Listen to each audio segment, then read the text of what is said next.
শিৱসাগৰৰ কাৰাগাৰৰ সন্মুখৰ পৰা পুনৰ গ্ৰেপ্তাৰ শৃংখল চলিহা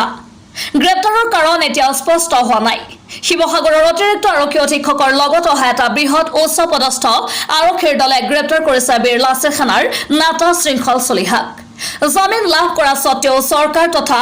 অনা অসমীয়াৰ প্ৰবঞ্চনাৰ বলি হৈ পুনৰ গ্ৰেপ্তাৰ হোৱা দাবী শৃংখলৰ জেলৰ পৰা নিজা বাসগৃহলৈ যাব বিচাৰিছিল শৃংখলৰ অভিযোগ জিলা কাৰাগাৰৰ ভিতৰত যোৱা নিশা আৰক্ষী উচ্চ পদস্থ বিষয়া আহি অভিযুক্তক পুনৰ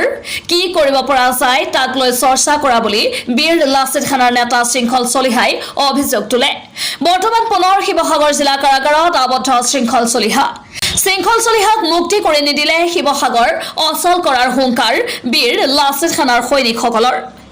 শিৱসাগৰৰ পৰা ফাৰহান লস্কৰৰ ৰিপৰ্ট ডি নিউজ এক্সপ্ৰেছ 365 কিছু প্ৰচেছ কৰাৰ পিছত আজি তেওঁ প্ৰায় মুক্তিয়ে লাভ কৰিছিল কিন্তু আমি শেহতীয়াকৈ দেখিবলৈ পালোঁ যে তেখেতক জেলৰ পৰা উলিয়াই দিয়াৰ পিছতে কিন্তু আৰক্ষী শীৰ্ষ বিষয়া আহি তেখেতক পুনৰ জেললৈ প্ৰেৰণ কৰে আৰু আমি শেহতীয়াকৈ জানিব পাৰিছোঁ তেখেতৰ ওপৰত NSA এক্ট লগাইছে কিন্তু কিহৰ কাৰণে তেওঁ তেখেতক NSA এক্ট লগাব সেইটো আটাইতকৈ ডাঙৰ কথা আৰু যদি মৰে নামৰ এই বিতৰ্কিত ঠিকাদাৰজনে যদি একেদিনাই জেলৰ পৰা মুক্তি পাব পাৰে একেদিনাই থানাৰ পৰা মুক্তি পাব পাৰে তেন্তে শৃংখল চলিহাই কিয় মুক্তি পাব নোৱাৰে আৰু যদি অতি শীঘ্ৰে শৃংখল চলিহাক যদি মুক্তি নকৰে তেন্তে আমি কিন্তু বীৰ লাচিত খানাই শিৱসাগৰ অচল কৰি দিম। জয়